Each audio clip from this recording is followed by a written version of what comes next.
దేశంలో రాజ్యాంగం ఇచ్చిన సాంప్రదాయాల ప్రకారం ప్రధాని తర్వాత ప్రతిపక్ష నాయకుడికి గౌరవం ఇవ్వాలి. నెహ్రూ నుండి మన్మోహన్ సింగ్ వరకు ఈ సంప్రదాయం పాటించారు. గణతంత్ర దినోత్సవ వేడుకల్లో ప్రతిపక్ష నాయకుడు రాహుల్ గాంధీ అవమానించేలా బీజేపీ వ్యవహరించింది. ఇది ప్రజాస్వామ్య విలువలకు, రాజ్యాంగ సంప్రదాయాలకు విరుద్ధమని టీపీసీసీ వర్కింగ్ ప్రెసిడెంట్ జగ్గారెడ్డి మండిపడ్డారు. రాహుల్ గాంధీ గారి, ప్రియాంక గాంధీ గారి యొక్క కుటుంబం వాళ్ళ సాంప్రదాయాలు, జెండా వందనం 15 ఆగస్టు కానీ ఢిల్లీలో 26 జనవరి సాంప్రదాయాలు ఏ రకంగా ఉండే, ఎలాంటి సాంప్రదాయాలను ప్రభుత్వ పరంగా ప్రజల ముందు ఉంచేవాళ్ళు.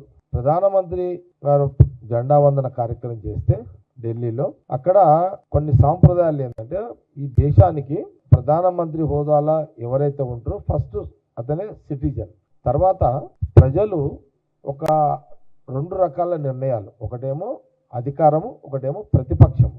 ఇది డెమోక్రసీ రాజ్యాంగ పద్ధతిలో, అంబేద్కర్ గారి యొక్క రాజ్యాంగ పద్ధతిలో ప్రజల ఓటు బ్యాంకు ద్వారా, ప్రజల ఓటు ద్వారా మరి ప్రధానమంత్రికి హోదాలో ఒక వ్యక్తికి అవకాశం ఇస్తే ప్రతిపక్ష పార్టీగా ఒక పార్టీకి అవకాశం ప్రజలు ఇచ్చే సాంప్రదాయం దేశంలో కొనసాగుతుంది.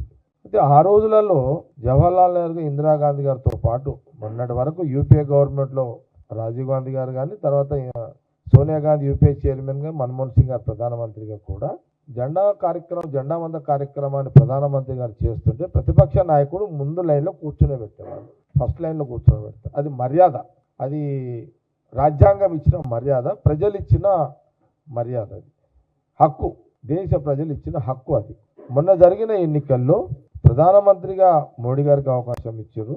బీజేపీ ప్రధానమంత్రి గారు రాష్ట్రపతిగా వాళ్ళ నాయకురాలను పెట్టుకున్నారు.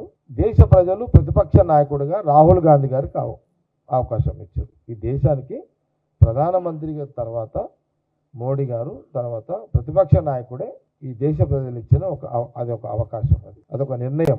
నిన్న 26 జనవరి ప్రతిపక్ష నాయకుడు రాహుల్ గాంధీ గారిని అవమానపరిచే విధంగా బీజేపీ ప్రవర్తన నిన్న చాలా స్పష్టంగా కనబడ్డది. ఇది ప్రజలు గమనించాలి. ఆనాటి రాహుల్ గాంధీ గారి యొక్క కుటుంబాన్ని తీసుకొచ్చిన ఒక మంచి సాంప్రదాయాలను ఈనాడు బీజేపీ ప్రభుత్వము, మోడీ గారు, అమిత్ షా గారు దాన్ని, ఆ సాంప్రదాయాలను తుంగలో తొక్కింది. ఇది చాలా చాలా చాలా అంటే, ఒక ప్రధానిగా మోడీ గారు, ఒక అమిత్ షాగా హోమ్ మినిస్టర్ గారు సాంప్రదాయాల పేరు మీద రాజకీయ జీవితాన్ని గడుపుతున్నటువంటి బీజేపీ, సిద్ధాంతాల పేరు మీద జీవించే రాజకీయ పార్టీగా బీజేపీ, మరి ఈరోజు అలాంటి సాంప్రదాయాలను తుంగల దొక్కే యొక్క పరిస్థితులు ఈరోజు నిన్న మనము అక్కడ చూడడం జరిగింది. రాహుల్ గాంధీ గారు